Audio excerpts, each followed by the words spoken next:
नालंदा के राजगीर स्थित ordnance factory को बम से उड़ाने की धमकी भरा एक ईमेल प्राप्त हुआ है।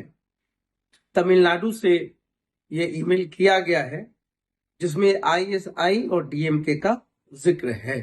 मामला काफी गंभीर है।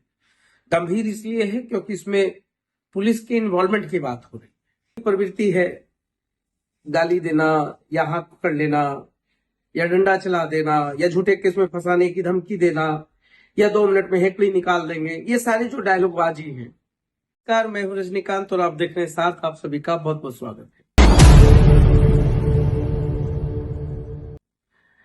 आज मेरे पास 2 खबरें जो सुबह से काफी चिंतित कर रही है। पहला नालंदा से है और दूसरा शेखपुरा से। नालंदा के राजगीर स्थित ऑर्डिनेंस फैक्ट्री को बम से उड़ाने की धमकी भरा एक ईमेल प्राप्त हुआ है। तमिलनाडु से ये ईमेल किया गया है, जिसमें आईएसआई और डीएमके का जिक्र है। और जब से यह मेल आया है, नालंदा पुलिस प्रशासन से लेकर इंटेलिजेंस के कान खड़े हो गए। इस पूरे सोर्स की जांच की जा रही है कि आखिर जिसने ईमेल आईडी पे ये धमकी भरा पत्र भेजा है, जिसने मेल किया है, आखिर उसकी मंशा क्या है।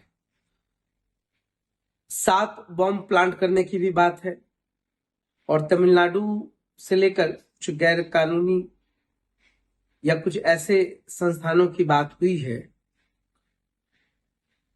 जिसका मकसद है कि धार्मिक भावनाओं से लेकर सामाजिक जो ताना बाना है उसको नुकसान पहुंचाया जा सके।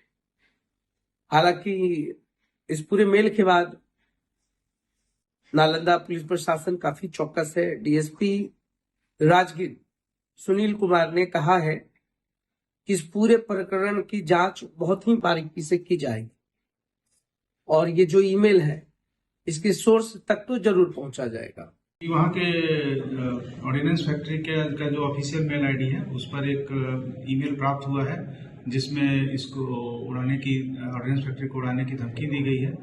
तो उस मेल के संबंध में उनके द्वारा आवेदन थाना में दिया गया है। थाना में एफआईआर कर लिया गया है और सभी महत्वपूर्ण बिंदुओं पर अनुसंधान किया है। सर, उस पर ऑफिस कैंपस से लेकर के फैक्ट्री तक में 7 बम और ईमेल आईडी के जरिए इस पूरे धमकी को देख रहे हैं कि आखिर इसका मकसद और इंटेंशन क्या है।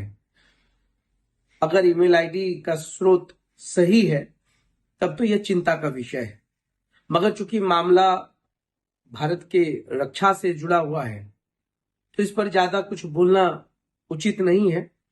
राष्ट्रीय सुरक्षा एजेंसी इसकी जांच कर लेगी और जो भी दोषी होंगे उसको तो पक्का इसकी सजा मिलेगी।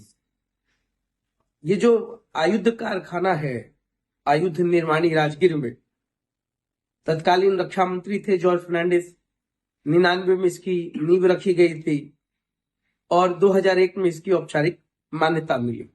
यहाँ पर सबसे ज्यादा बाई मॉडुलर चार्ज सिस्टम जैसे मॉडर्न गोला इसका निर्माण किया जाता है, जो कि बोफोर्स तोपों से लेकर के भारतीय सेना की धनुष तक में यूज होता है। यह देश का एकमात्र फैक्ट्री है जहां पर बीएमसीएस का उत्पादन होता है।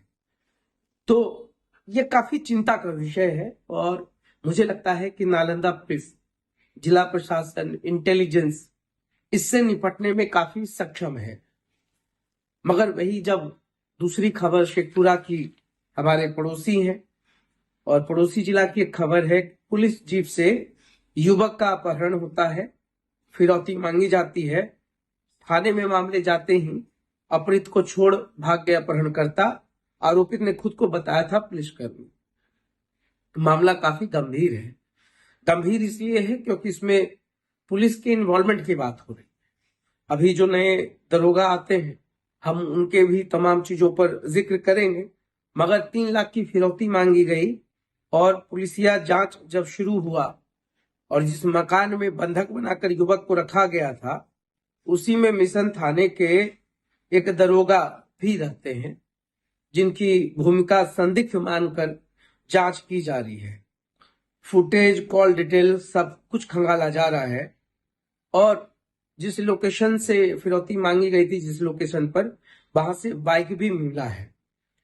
अब चूंकि मामला नालंदा जिले का ये युवक है, अपहृत जो है, कतरी सराय का रहने वाला है, और कतरी सराय का नाम कौन देता है तो बहुत सारी बातें सामने आ जाती है। चूंकि कतरी सराय कभी वैदों की नगरी हुआ करती, मगर अभी साइबर फ्रॉड का सबसे बड़ा केंद्र बिंदु है पूरे देश भर में।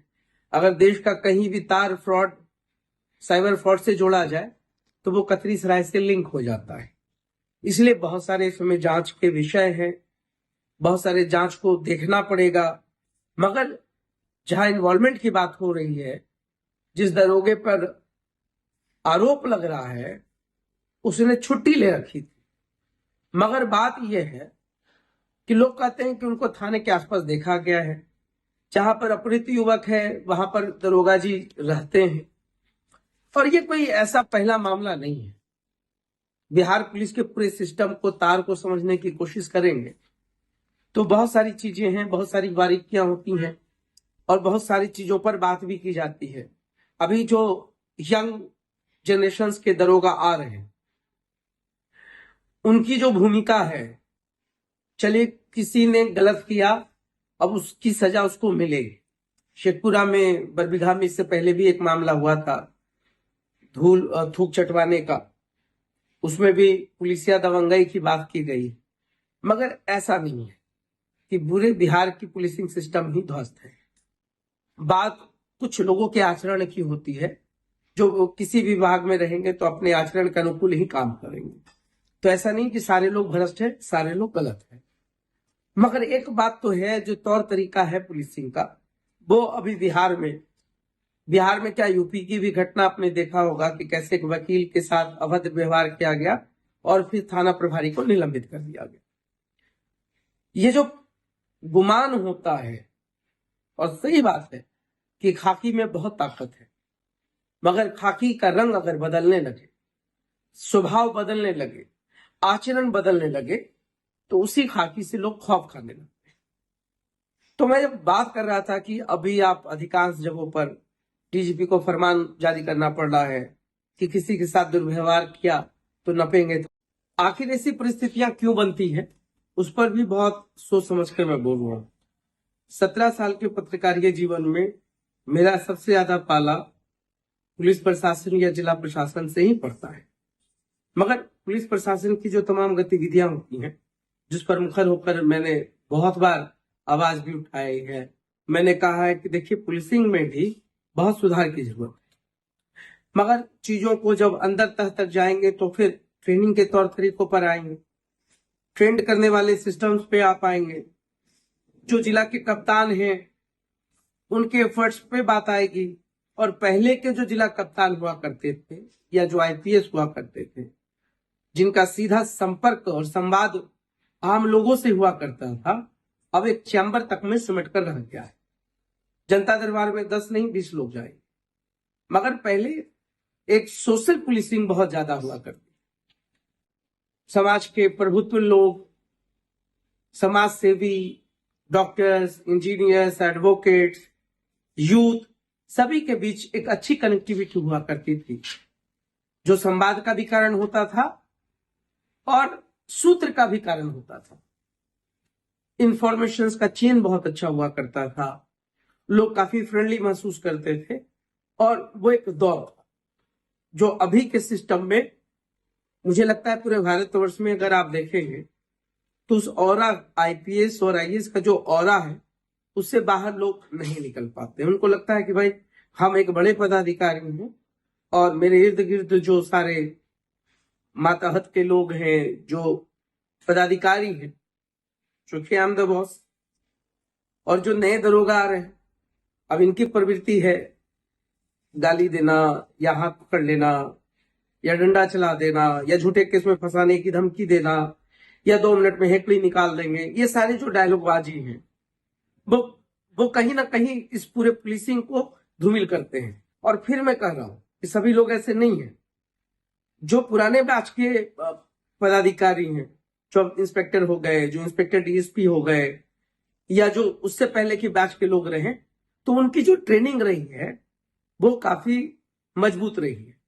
और अभी जो व्यवहारिक ज्ञान है वो समझना पड़ेगा। हम ये नहीं कहते कि मैन पावर की तो कमी है, इस चीज को हम भी मानते हैं।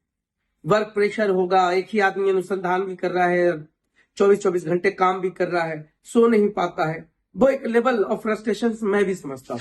बावजूद इसके, क्योंकि जो भी प्रोफेशन में आप आते हैं, इट्स ऑल योर चॉइस, और आपको ये पता होता है कि मैं पुलिसिंग कर रहा हूं तो ये चैलेंजेस आएंगे, ये परेशानियां आएंगी, हो सकता है मुझे छुट्टी ना मिले। जैसे हम लोगों को पता होता है कि भाई ये प्रोफेशन को मैंने अपने हिसाब से चुना है, तो चुनौतियां आएंगी, परेशानियां आएंगी। तो ये दोनों खबरों को जब मैंने पढ़ा आज, तो मुझे लगा कि भाई बात किससे करें, संवाद करने का एक प्लेटफॉर्म होता है। जैसे गृह मंत्री और डिप्टी सीएम सम्राट चौधरी ने भी कहा, खुलकर कहा कि एफआईआर, देखिए पुलिसिंग का कल्चर और करप्शन ये सब अलग अलग टॉपिक्स है, सबको कोरिलेट तो नहीं किया जा सकता, मगर चीजों को सुधारा जा सकता। करप्शन से भ्रष्टाचार हर जगह पर दिख जाता है, मगर न लेने वाला कुछ बोलता ना देने वाला कुछ, और बाद में चिल्लाने से कोई फायदा भी नहीं। तो ये जो घटना घटी है शेखपुरा की, इस पर बहुत ही गंभीरता से जो भी दरोगा है, जो यंगस्टर्स हैं, उनको समझना पड़ेगा कि सिंघम बनने के लिए आपकी अपनी कार्यशैली बहुत महत्वपूर्ण होती है, आपका व्यवहार महत्वपूर्ण है। आप किसी को भी परेशान ना करें, संवाद। और ये जो ये फिरौती की बात हो गई, बहुत जगह आपने देखा होगा रंगे हाथ पकड़े गए, घूस लेते पकड़े गए, ये ऐसी स्थितियां क्यों होती है, जबकि गवर्नमेंट जो सैलरी देती है मुझे लगता है उतना सफिशिएंट है, बावजूद इसके जो लोग हैं, और सब में नहीं है, मैं बार बार कहता हूं। इसलिए ये दोनों घटनाओं ने मुझे विचलित किया है। तो देखते रहिए साथ, बहुत बहुत धन्यवाद।